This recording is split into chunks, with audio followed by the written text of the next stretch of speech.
right, so it should be recording now. So hi, everyone. Welcome to Read Me Like a Book, presented from Anytime AAC. So my name is Christina Givner, and I'm presenting today with the co-founder of Anytime AAC. Hi, I'm Krista. So we'll get into a little bit of our backgrounds and introduce ourselves. Again, my name's Tina. I'm a speech language pathologist, and my big interest is in supporting children of all abilities with literacy, communication, and gaming, but using assistive technology to accomplish those goals. I also have a very side a passion for individuals with any type of disfluency issues. But a lot of what I do and a lot of what I'm passionate about is using assistive technology to the best of our abilities to just accomplish any kind of task.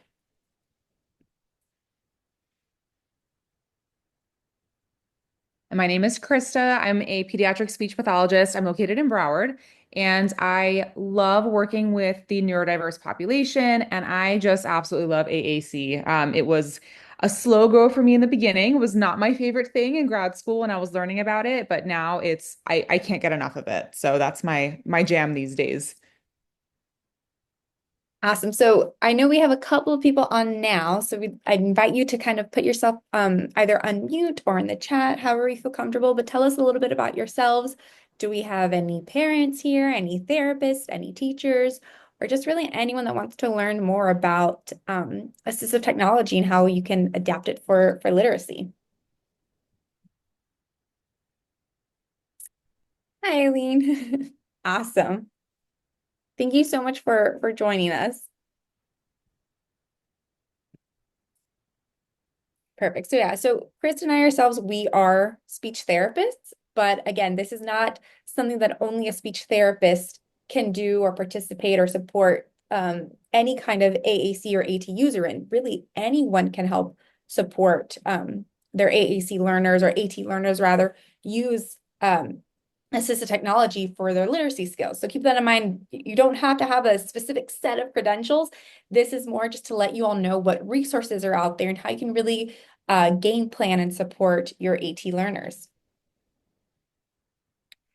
So these are some of the goals that we're going to work on today. We're going to talk about how to incorporate literacy really for all. So really just anyone. It doesn't have to be that you have a disability or you don't. These are tools and strategies that really can work for anyone. So people of all abilities. We're going to talk about some adaptive literacy supports, as well as trying to figure out how do I match these age-appropriate resources and then also their interests to my AT user. So what does that look like? Something I'll add into just to mention is assistive technology can go hand in hand with literacy. A lot of times people think of assistive technology, and we'll go into it a little bit further, as some type of high-tech tool. And really what AT is, it's any tool that's going to help accomplish a task for the user independently. But it could also be a tool to be used for support so that they can process that information, understand that information, really have access to something without needing that intervention or support from another person. So keep that in mind. Assistive technology really can go hand in hand with anything, but today we're going to be talking about it for literacy supports, writing supports, really honing in on how AT looks on that aspect, because there's so many different categories that AT can fall into and ways that AT can support. But we're going to try to hone in more on the literacy side of it. And just to kind of give you a brief overview, there's different types of assist technology. So you have items that are no tech or low tech. So you might use something that's not battery operated. So an example could be using laminated visual support. So you can create a visual storyline of the story that you're working with, or little Velcro pieces that you can like add here. So we're telling the story and matching the images. You can also use little page turners for anyone that has some motor challenges. So they're not able to read the book independently because they can't turn the pages, but we have maybe some popsicle sticks that we glued on, or maybe a tool to help them turn the page. There's also mid-tech options where you can help individuals with a nice blend between no tech, so like no batteries. Mid-tech kind of has batteries, but it's not as like flashy and overwhelming sometimes as high-tech. So mid-tech be using tools of these pre-programmed utterances on a device where you push a button and a phrase comes out, or even having a pen that records a lecture and then you can go back and listen to it on your own time to process that information. And then finally, you have your high tech, which most of us probably have right on our phone or right on our laptop. If anyone's viewing from their laptop, there's a lot of accessibility features. You can use a speech generating device. So again, it really just kind of depends on the user's needs and the moment. You don't have to master one to move to the other, nor is one better than the other. It's really just based on preference. It's essentially the same reason as maybe someone likes driving a hybrid car versus like an electric car versus a gas car. It really just kind of based on preference what you like, but you don't have to master one over the other. It's just kind of personal preference. I'm going to pass it on to Krista now. Thank you. Okay, so I'm going to get into some strategies that we can help our learners learn to read and write. So all students can learn to read and write. And what we have to know is that we have to presume competence. That is the foundation, really, for anything that we teach our users and our learners. Everybody does deserve access to literacy instruction. So, with presuming competence, right, that is the notion that we believe that they are capable of doing it with support, right, or even on their own. So, if we don't believe that they can do it, we're not going to give them the opportunities to try, right? So if we presume that they're able to do it, then, we're going to give them those opportunities. So this is a wonderful resource that I share with all of the families that I work with. It's called Comprehensive Literacy for All by Karen Erickson and David Copenhaver, and it explores a framework for teaching literacy skills to students who even have significant disabilities. So the premise of this is using these five different areas. So shared reading, independent reading, reading instruction, writing instruction, and even word study, using them all together as part of a larger framework in order to support our learners in their literacy journey. And I'm going to go into these a little bit independently as well. So, shared reading really sets the tone for a lot of our kids and even our teens, right? So, if we're not providing rich shared reading experiences, then they may not develop a love for books and literacy and reading. What shared reading looks like is an adult modeling and engaging with a book. So I even do it with my 2-year-old son. I make sure I sit down with him, and when we do books, I'm not just reading every page, right? I'm not just reading the words that are there, but I'm talking about what's happening in the pictures. We're coming up with what might happen next. And what we're doing is we're focusing more on the enjoyment and meaning. I'm not asking a bunch of WH questions. I'm not bombarding him, but I'm making sure that I'm using something that's engaging.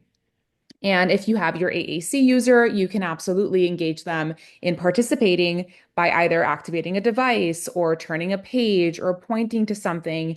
I know that I had a client in the past, actually way back when I was in grad school, and we made it a focus for his core vocabulary that every time it was time to turn the page, he would say something like, I do, or my turn, right? And then he would be responsible for turning the pages, even though he wasn't reading yet. And this is great because it gives us as adults opportunities to model think alouds. We model our own questions, some predictions, and just make the reading process more enjoyable. And then in contrast to shared reading, we have independent reading. So this really helps develop further that love for reading. So we want to make sure that we're providing our students access to a wide variety of accessible texts. So whether that's symbol supported books, maybe some adapted books, or even some digital texts, there's a really great resource out there called Tar Heel Reader. Maybe I can just pop that in the chat after. That way you guys have it. They will have a resource of it after. There's a little QR code. Perfect, you're the best. Okay. So yeah, Tar Heel Reader is a great resource for that. You can actually explore things that already exist that people have made, or you can create your own. And we really want our students to learn that print awareness and attention to the text that's on a page. And time spent with books, like it says, even if they're not decoding things, it still would support the long-term goal of literacy.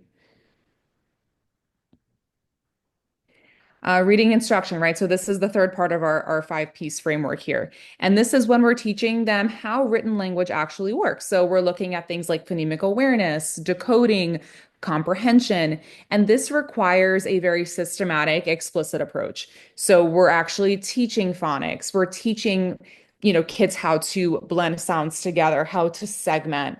We're counting syllables. We're looking at sound letter correspondence.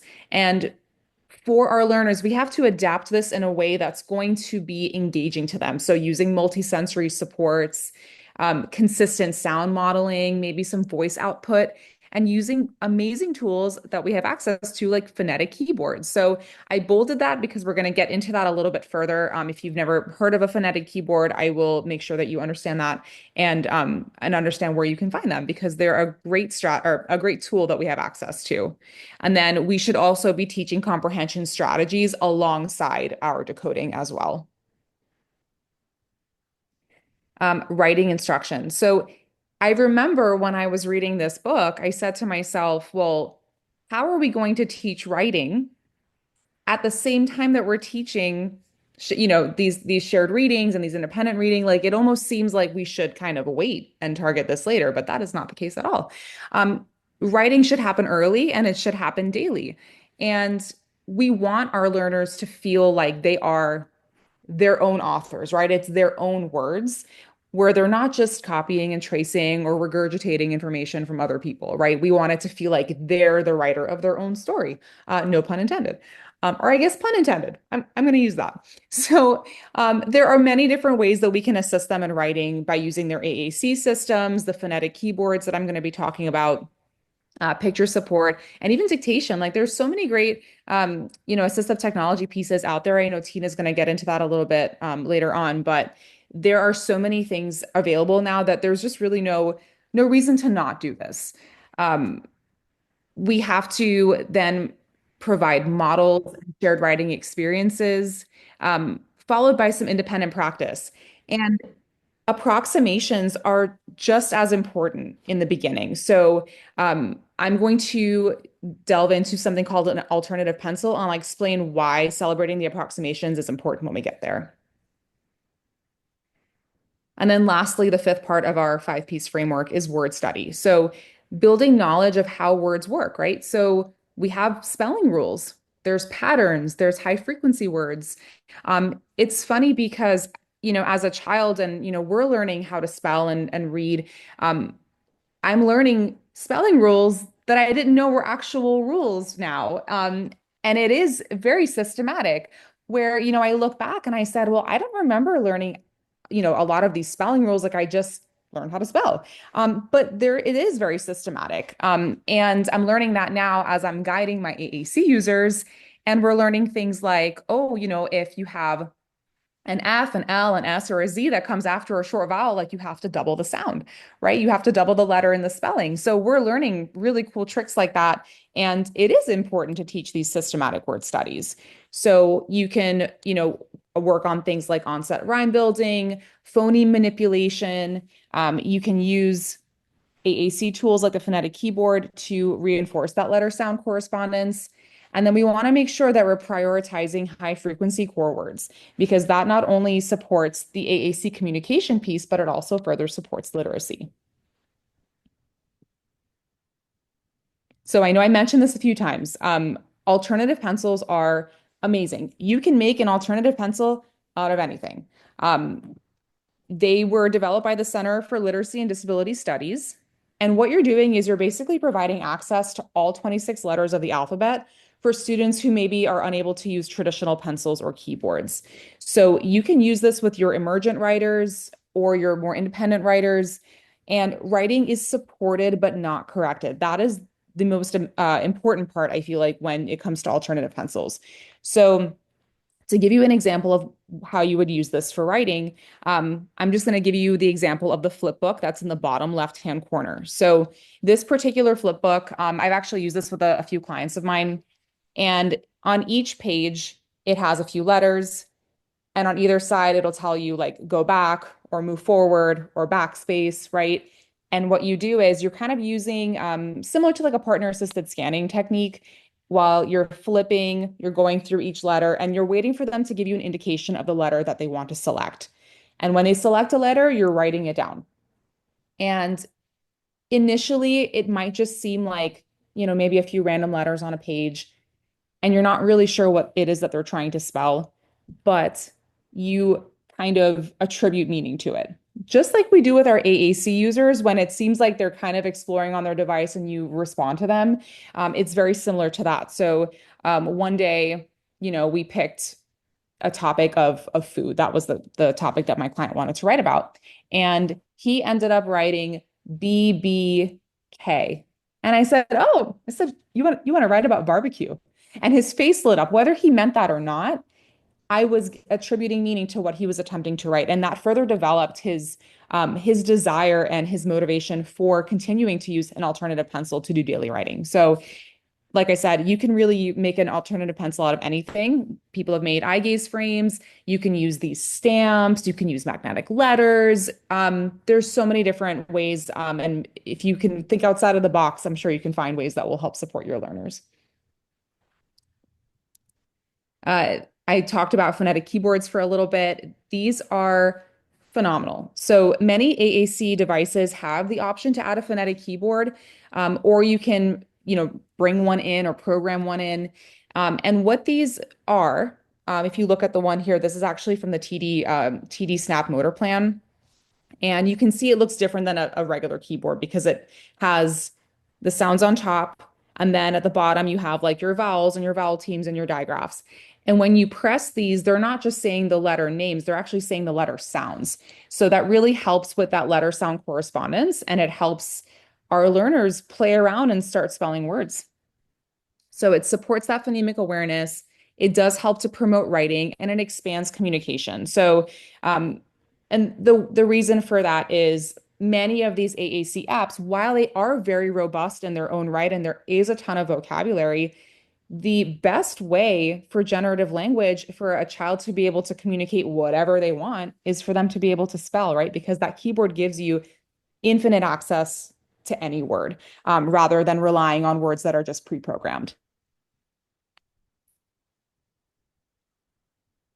And then, as always, the use of core and fringe vocabulary should be integrated within our literacy instruction. So ensuring that our students have access to these robust AAC systems that have both core and fringe vocabulary available will help them engage. So if you are reading The Very Hungry Caterpillar, it might be nice to have access to all the foods and different things that the caterpillar eats, right? That would further support the comprehension and understanding of what's going on in the story. And making sure we're providing access to this core and fringe vocab before we start literacy instruction and while we're doing literacy instruction. But the most essential thing outside of presuming competence is motivation and engagement. What are some things that bring our kids joy? What are some things that are personally relevant, right? What do they do on a daily basis? Do they have a special interest? Use that, right? So if you have a child and their special interest is ocean animals, I bet you could find tons of books on ocean animals. You can find lots of ways to create alternative pencils that might have a ocean theme or something that's going to get them engaged and excited about doing these things, because sometimes reading and writing is not very fun for kids, right? So we're trying to find ways to get them engaged. So whatever makes the most sense for your child, whatever's motivating for them, like let's use that for literacy. And I'm turning it back over to Tina. So we talked a couple about those supports. So a lot of what I do, and I'm going to explain it later on in this presentation, I got to work with our state's AT lab. So our state's AT program is called FAST, and it stands for the Florida Alliance for Assistive Services and Technology. So I get to have a lot of hands-on exposure and experience using a bunch of different types of assistive technology. And kind of how I mentioned at the beginning, AT has this range. So it doesn't have to be battery operated or something that's charged or an app on an iPad. It could be something as simple as a laminated sheet with some Velcro slapped on, and then you're tearing off those little pictures of those little images. So some things that you can use for literacy activities, right? Because we're getting ready to read. is you can create visual supports. So let's say you're reading The Very Hungry Caterpillar, but you're working with someone who maybe has some processing challenges or they're having a hard time interpreting the book. But maybe if we help them retell the story, if we give them actual physical images or physical objects like these manipulatives for that story, can that help them understand and grasp the concept better? So you can either purchase these manipulatives that they already have sold. There's a their books called My Busy Books, and they always have a very short story with these little characters that you can play with. Typically, they're familiar characters. I've seen it with Vampirina. I've seen it with Thomas the Train. I've seen it with the Very Hungry Caterpillar. So you can purchase those characters essentially with that book, and you can retell that story using those little characters, as well as even kind of go beyond that. So we can do, prediction of what happens next with these characters. Maybe what are the characters feeling? Can we retell a story? Can we tell a new story? So you can use this as a support or you a supplemental support essentially, or you can even use it to add it on. So keep that in mind. Sometimes having those visual supports, those manipulatives, those hands-on objects for anyone who's reading, it could help them. So think of it more for maybe some of those kids that have some processing challenges, even some attention challenges, even maybe your kids like they always kind of have to move or have something in their hand. Maybe we can provide them with the objects from the story to have in their hand. Maybe we can act out the scene. So maybe we want to work on play skills. So we're doing a familiar story, and then we're going to do the play from the story in a book, or maybe we're going to retell the story using those little manipulatives versus having them reread the story to us. So keep that in mind. These are all kind of options of how to support the child. You can also use speech generating devices. So I have two different types of devices here.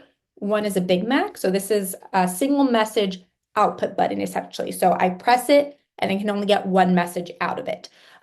Pros and cons to that, a little limiting because I can only get one message, but a pro to it is maybe I'm just trying to get this buy-in. Maybe I'm just trying to get this participation. Maybe we're doing circle time and we're doing one of those like call back kind of books. So something like The Very Hungry Caterpillar that has a repetitive phrase. Brown Bear has a repetitive phrase. Pete the Cat has a lot of repetitive phrases. So if we want to have that child participate and be involved during circle time, when we're expecting the children to respond to I love my white shoes or whatever it is, we can record that message on the Big Mac. They press that button. All of a sudden, they're participating in the class and during circle time. So maybe this might be for children who don't have as much verbal output or they're not able to speak or communicate in the way that we anticipate. This is a way for them to be involved. Same thing with this type of speech generating devices. They have 9 buttons essentially, and you can, let's say for like the Hungry Caterpillar, we know that the Hungry Caterpillar is going to eat a whole bunch of different foods. So I can program the different types of foods on his system. And then he presses the button, and again, we're participating in reading time, we're participating in this back and forth. And it doesn't have to be exclusive to school, it doesn't have to be exclusive to therapy. This is something that parents can do at home with their child as well. So it could just be, hey, we're reading a story at home. I want you to participate with me. Let's push the buttons and we can talk about what the Hungry Caterpillar is eating. Now you might have some supports for kids who have motor challenges. So you can use page turner. So this is a specific tool designed for it. And it's literally just like a metal prong that you slip your hand through, has a little rubber end, and you can push the pages of the book. You can also laminate sheets of a book to help them use an open palm to turn the pages. You can also use board books and glue on popsicle sticks or even cotton balls to help them grasp on and turn the pages of the book. So a lot of these things, they feel like simple ideas, right? Something like a page turner, something like including popsicle sticks or laminating sheets or using cotton balls. It doesn't feel like that is a form of assistive technology, but this is a way to get your child to participate in a literacy activity without you having to do an action for. So without you having to turn the page of the book, they're turning that page of the book. So they're actively participating in this literacy activity. Even if it's that small aspect of turning the page, they're still actively participating. And then you have audiobooks. I used to have my Alexa read to me at night. I was a very avid Harry Potter fan. And then as I got older, I was like, well, I want to re-listen to the Harry Potter books, but I don't want to watch TV before I go to bed, but I want to listen to something. So I'd have the Alexa read Harry Potter back to me. Now, this wasn't just me kind of doing it for my own personal enjoyment. Um, But keep that in mind. This is also great for some kids that want to participate in reading, but maybe have some reading challenges. Maybe they have dyslexia. Maybe they're not able to comprehend. Maybe they're having some kind of reading challenge or reading disorder that prevents them from enjoying reading. Well, how can we make it enjoyable for them? Maybe we pair it with an audiobook, and if they want, they can also follow along with their finger in the story, or they can just listen to the story. Um, and this might be for some of our kids that are older, and I think that's the biggest takeaway is there are so many supports out there, and you can have it from your emerging leader or your emerging your emerging reader to a very like independent reader, but they need a little bit extra support because of motor challenges or because of processing challenges and whatever that looks like. So I wanted to show you two videos. So there's something on your phone that everyone has. It's called text to speech. So I can type out a message and it can speak it to me, or I can speak out my message and it'll type it out for me. So these are two features that are on Androids and iPhones. And I believe you can even have access to it on Chromebooks and your laptops in general. There's a lot of accessibility features, I'll say, just in your pocket right now. You just have to play around with it. There are so many accessibility features and it's really for everyone. So I'll show you a quick video on that, but I also wanted to talk about another one called optical character recognition. And again, this is something that all of our phones have. And really what it is, it's I'm gonna put my phone, use the camera on my phone essentially, and I'm gonna put it up to words, right? So essentially I'm taking a picture of it and I want it to read that text. I even tried it with handwriting. So I took my journal that I have handwritten, I took a picture of it, and I clicked, there's a live text button in your camera. I'll see if I can activate it really quick to show you. So let me see. Hold on. If I can get my camera out, it's going to be a little bit backwards, so give me a second. I don't know if it'll work this way, but hang on. So if I bring it up to here, oops, I don't have to do it the other way. My bad. So if I bring it up here, right? So you see what I'm doing. I'm taking my phone and I'm highlighting over the text. All of a sudden, there's that little button right there. So it's kind of like a hamburger. It's so hard to see. I have it in the video, don't worry. But it captured that text. So what I'm going to do now is I'm going to scroll to the side and I'm going to click, oh, should be an option to speak. So I click select all. Of course, now it doesn't want to do it for me. Oh no, hold on. Let me find another image. There we go. So I have a recipe on here. I'm going to click on it and it's telling me, it's converting all my ingredients on there, but should give me, here it is. So it'll give me the option to click speak, right? So I tap speak, I click English, golden, and it tells me the word that's there. I don't know if you guys could hear it, but I'm gonna try it again. So I highlighted a word on there, I tapped it, all these options come up, I swipe to the side, I click speak, I click English because I guess it thinks it's Spanish. Golden. And then it'll say the word back to me. So why might I be doing this? Again, these are for kids who have some processing challenges, some reading challenges, and maybe they don't want their peers to write for them anymore. They don't want to take their notes from their peers or feel different. I remember when I was in college, they would ask for volunteers. They're like, hey, we have someone in your classroom who has some note writing challenges. Can somebody write their notes for them? We don't want, and maybe some kids are fine with that and that's fine, but what about the individuals who they don't want to have to rely on somebody else when something as simple as your phone can do it for you? So I'm going to show you a quick video, more of the optical character recognition, because I think this is really cool. So hopefully you guys With live text, you can interact with text that appears in a photo. Here's how. In a photo that contains text, tap the live text button in the bottom right corner of the photo to highlight available text. Or you can touch and hold text in the photo. You can now interact with text in the image, like copying or tapping any links that appear. For example, if you tap an email address, it will open a new email message to that address. Interact with text in a photo. So again, there's so many free resources that are just on your phone in general. So just keep that in mind when you're working with anyone. Like I said, there is a range and it really kind of depends on the user, but just know that there are these resources out there, free resources. So kind of getting to my next part of like, how do we figure this out? How do we feature match? How do we know what works right for each person? So kind of where do we figure out our first chapter? So we created this little acronym and called it READ, because that's what we're doing, right? We're reading. So each letter represents something else. So the R in READ stands for review. So let's review the child's strengths. Let's review their interests. What is it that they like? Literacy ideally should be fun. I've met so many kids that they don't like required reading because it's just not fun for them. But if I introduce a subject that they love reading. I was one of those kids. I loved reading, but for whatever reason, when high school or middle school is like, you have to read this book, I didn't like it. I'm like, I don't want to read it now. I don't care if it's a great book. I don't care if it has a Pulitzer Prize or whatever. I don't want to read it because you're telling me I have to read it. So I was one of those kids, and I still read to this day. I loved reading. I just didn't like when someone told me. So you want to figure out what are their strengths, what are their interests, and then the environment. Where are we? Are we at home? Are we in school? Is this during reading time? Or is this during right before we go to bed? Is this for homework help? Where are we trying to target this challenge that essentially they're facing? And then finally, let's assess. So assessing could be the different strategies. So what strategies are we including? Or the assessment part could be what tools are we using? Or sometimes it could be both. So you want to figure out, is this a student that needs help with strategies? Is this a student that needs help with the tools that they're using? Or is this a student that needs help with both? Because it could be a challenge of, I don't know how to read, I don't know how to sound out my letters.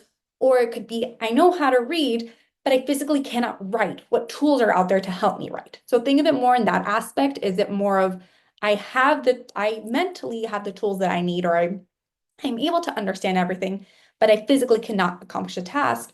Or is it, I'm having a hard time processing what's being asked of me? I need a little bit extra support in that aspect. Or is it a mix of both? Because it could be that as well.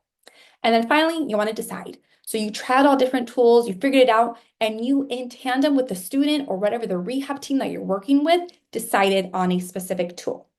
Now, this acronym was something just created, just to help understand it, but just keep in mind, because I never want to take credit for something that's not mine. This is very much modeled after different types of assistive technology frameworks. There's one called SET by Dr. Joy Zabala, and there's another one called HAT. It's really very similar concepts. It's just more of essentially matching the assistive technology tool to the user. I just adapted it more. So we're targeting it more in a literacy aspect. So just keep that in mind. This is not fresh from my brain. This is just more of pulling from other successful frameworks to create our own and adapting it for literacy purposes. So we're going to do a case study right now. So I have 4 case studies. Feel free to chime in if you want.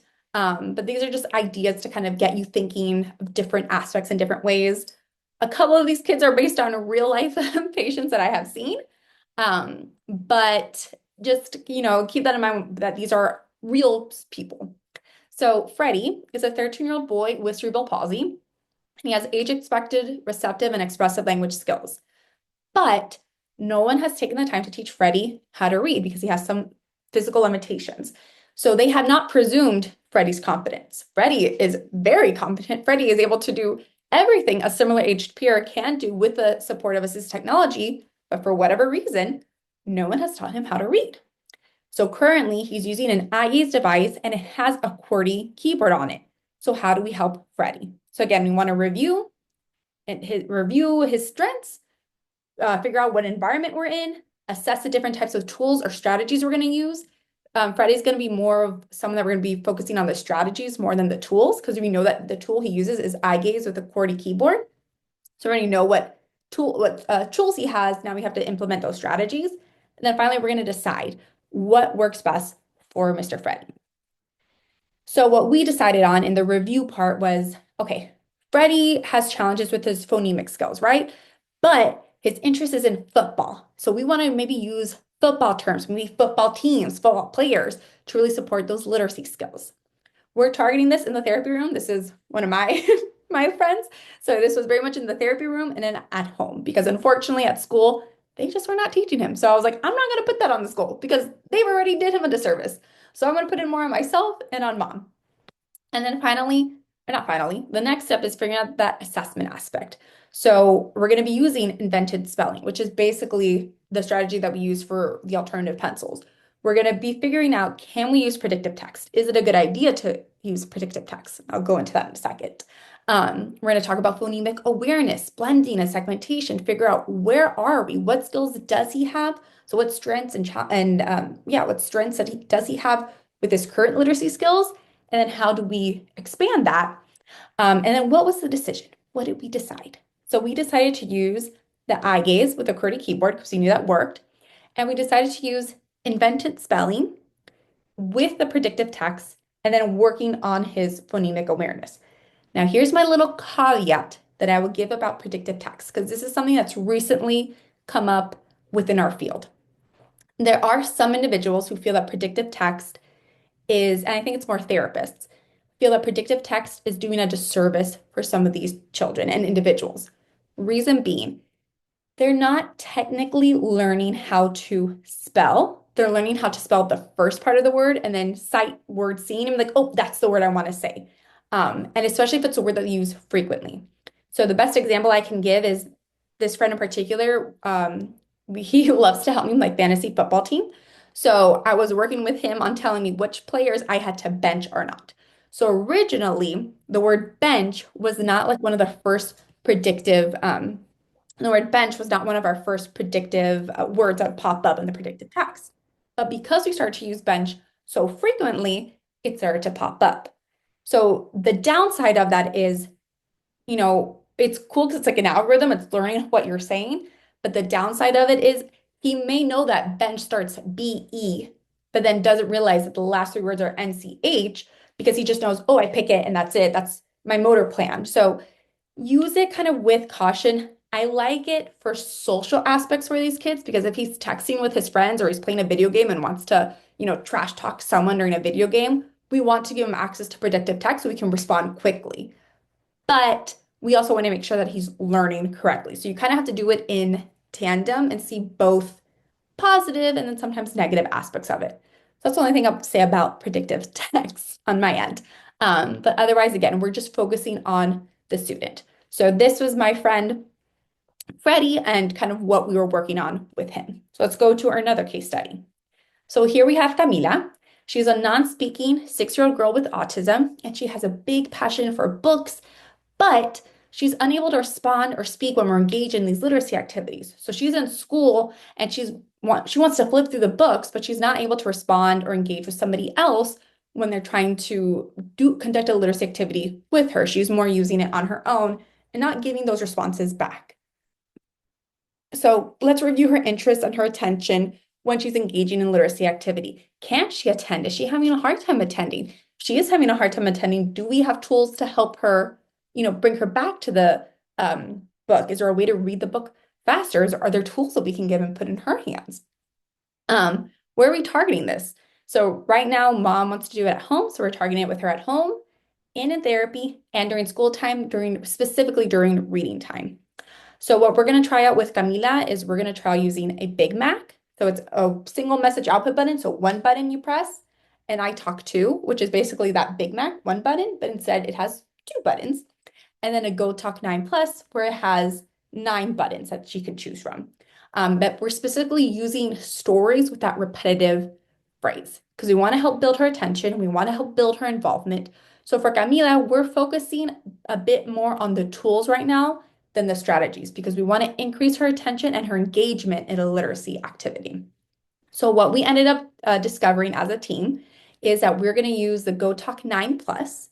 So that has 9 buttons to help read The Very Hungry Caterpillar. And we're using those pre-programmed utterances. So this way she can finish sentences. I don't like asking questions personally. So I'm not going to ask a question like, what did the caterpillar eat on Monday? Because I don't want to ask her questions. That's not my job. I'm not a teacher. You don't have to answer my questions.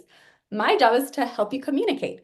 So the best way I help you to communicate is through a communication temptation or kind of a little bid. So I might say on Monday that caterpillar ate, and then get her to finish my sentence by saying 1 apple or whatever the story is. I've read that so many times that you think I would know the entire pattern of it, which I think that's what it is, but I cannot remember. If anyone has any questions at any time, let me know. And then our next case study is going to be George. So George is a 15-year-old boy with a writing disorder. So he's having some challenges writing, and he wants extra support within the classroom to be able to take notes, but he doesn't want extra support from his peers. He doesn't want the extra assistance. He doesn't want someone taking notes for him. He wants to find a way to do it himself. So again, let's read together. So George wants and desires, and his current strength is that he loves his science class. So we don't have to target it right now in every class. Let's try to figure one class at a time, and then we kind of carry over. So for right now, we're going to do it with George in science class. And the intent is for him to be able to do his homework and use those writing supports as well during class. So we're trialing out a specific pen. So this pen essentially records for him, and he can listen back to it at home. Or we're going to try, and we're going to try out, not or, and we're going to try out some accessibility features on his iPad, like the speech to text, where I can talk and it converts it into text for me. Finally, George ended up deciding that because every kid in his class has an iPad anyway, and everyone has iPads, he doesn't want to feel any different by having a pen that records. So he's going to be using his iPad and using that speech to text feature to take notes. Now, the biggest thing I can tell you right now is we're going from Camila, that's 4 years old, who is not speaking, to George right now, who's in high school, who wants supports for writing. These are very vastly different situations, but they are both benefiting from assistive technology for their overall literacy skills. So that's why sometimes it's hard to say for certain, like, this is the device you're going to use. You're going to do this for this and this, because it doesn't fit every scenario. So keep that in mind. I'm trying to show you how big of a range there is out there, but how many supports are actually available. So even when it feels like, oh, like I have nothing to help this kid, you do. And I'm also very, very big on literacy for children of all abilities. So regardless of diagnosis, I am including some form of literacy into my therapy. There's a little one that I work with right now who has autism, and he has a passion for letters. However, he has a passion of saying the letters in the alphabet all the way in the row. So we're doing A, B, C, D, E, F, G. Like, great. I'm going to kind of bother you a little bit, and I'm going to do a little bit of sabotage. So I swapped it over to the phonetic keyboard. So anytime we're doing the letters, A, B, S, D, and I'm forcing him, but I'm really exposing him to that phonetic alphabet. And then I was able to get him to spell. So we started working on ugh, and he really loves Pete the cat. So then we started spelling out at. And we're using not only the images, but then he started to be able to spell out cat if I gave him those sounds, k, at, independently. So I took a passion of his with that keyboard, and I gravitated and moved towards that phonetic keyboard to help build those literacy skills. Because unfortunately, even though he's 6, no one wants to teach him how to read. And we can. There's no reason to not. We just have to adapt to our students and to our little friends. And then finally, our last case study is Miss Anna. She's a 6-year-old girl with challenges retelling stories. So she loves reading stories, but she gets really upset when she can't recall all the information to her family, and she can't retell the story to her family, or her family doesn't understand the message she's trying to say when she's trying to say, oh, this happened at school, or oh, I had the best book that I wanted to read and I read it and it was great, but she can't retell, that narrative. She can't recall that information. And then it gets frustrated when others aren't understanding her. So again, let's review. So we know that Anna really wants to retell stories. So we're going to focus on stories that she likes right now. So we're going to focus on Disney princesses and Bluey. That's what's motivating for her right now. And the intent is to do it during her homework and during circle time. So we're giving her those extra added supports. And then finally, what we can try with her is we can trial out those visual supports. We can trial out graphic organizers, and we can trial out any manipulatives, little toys. So Anna decided that she wants to use the manipulatives and those visual supports, but she wants to do it when she's telling her stories to her family. So we're focusing more on what she wants, on what her needs are, and then we can change the environment from doing it during homework and reading circle. We can maybe do it at home instead, because that's what she desires, that's what she wants. So keep that in mind when we're working with some of these kids. We want to fit to what's motivating them and what's going to encourage them the most. All right, so you can all create your own AT at home. And I talked about this a little bit, but you can use a glue gun to adhere popsicle sticks. I meant to put popsicle sticks out there, but you can use it to adhere popsicle sticks, cotton balls. So all you need is a glue gun. You could use some cotton balls. You can use laminating sheets or those, I can't remember what they're called. The ones that you used to put in your binder. Sheet protectors. Sheet protectors. That's what I was looking for. Thank you. And they can still have access to their pages. So all you have to do is print out the pages and use those sheet protectors, open palm, and you kind of are able to lift up the book without ruining the page. And guess what? We can swap, because in sheet protectors, we can easily swap out stories. And again, you put the binder, use that binder so you can use them. You can use popsicle sticks, you can use Velcro, you can use binder clips. It doesn't have to be these fancy like, ooh, iPads, buttons, this. Nah, these are things that you guys can make at home. Someone can go right now in like 5 minutes, make their own little AT literacy kit at home. So keep that in mind. Doesn't have to be fancy or crazy or very expensive. There are a lot of accessibility features. So this is more probably focused for some of our older kids. Maybe have some writing challenges or even reading challenges, attention challenges. iOS has a lot of features. They have that text to speech. So I type out a message. If I'm having any reading troubles, it'll speak it out for me. Focus mode for any of our kids who have attention challenges. If they're trying to write a report, but they can't focus, you can put the computer on focus mode. Spoken content, we kind of mentioned it, it's that optical character recognition. I take a picture, it'll read it out to me. And yes, it can read in multiple languages. And yes, it can translate. And then you have your speech text where I'm talking to it and it writes it out. So this is just a very small sampling of it on iOS features. So your iPhone, your MacBook, iPad, and then also has it for Android. So it has color contrast. So let's say you're working with anyone who has visual impairments, it swaps the background. So it makes it a dark background, neon print, or neon font rather, so the user can understand or read what's in front of them, visually see what's in front of them. Same thing, text to speech, focus mode, speech to text, all these have the feature on it. So very, very simple and easy. But what I was trying to get out, especially with that color and contrast, is it's not just physical limitations, it's not even just like diagnosis. Sometimes it is visual impairments, and how do we adapt those supports for the visual impairments? So it's called the Live Scribe Echo Smart Pen. Anna, I don't know if you're still here. If you can link it, if anything, I'd appreciate it, because I don't know if I can find it. But this is something they sell on Amazon. But kind of brings me into my next one. Oh no, why can't you see? Can you see my QR codes or no? No, they're not there, but they were there before. They were there. Where'd they go? Hold on. I see them here.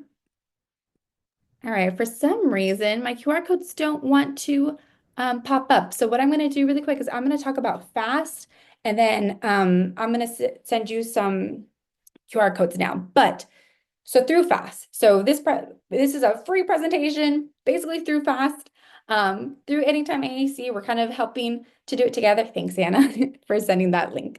But we offer free services through FAST. So FAST offers information and assistance about assistive technology.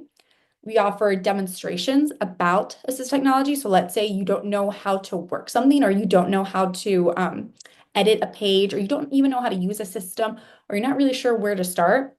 We can provide some demonstrations, even some trainings on assistive technology.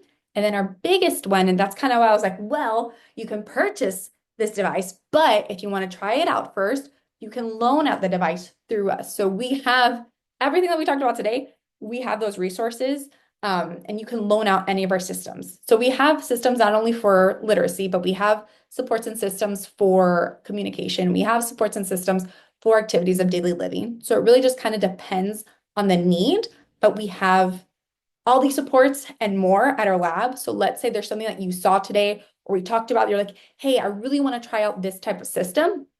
We have the support and we can send it to you, and you have it for 30 days. And that way you can decide, is it worth it for you to purchase it? Is it not? Is there another tool that might work better? And sometimes that's the best way to do it, is trial out different options. So keep that in mind. Thank you guys so much. I have so many resources for you, so please don't leave yet. I'm going to link all the resources here. But just thank you guys so much for attending. I'm going to stop sharing so I can put it in the chat though. But if anyone has any questions, please feel free to ask them, any comments, anything, let us know. If this only kind of like validated some of your knowledge on using literacy for AT, I love that. If you got anything new, Great. Yes, it is recorded. So once I have your email addresses, so I will send it out to everyone that registered through the email link, and then you'll have access to it. So that was one of the websites called understood.org. Highly recommend it. We also have Step Up AT, which is great for emergent literacy learners, especially our little ones between the ages of 3 and 5. Anyone can use these resources. It is geared towards children who are 3 to 5, but again, anyone can use these resources. I'm going to put Monarch Reader. So Tar Heel Reader changed their name. I don't know why, but now they're It's been a Monarch while since Reader. I've used it, but I did not know that. But that was the fun one. Then there's Reading Rockets. And then we have, let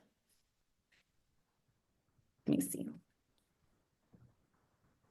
And there's so many different supports out there, like different reading supports. There's Linda Mood Bell. Like I could talk about all the, the reading supports available ad nauseum.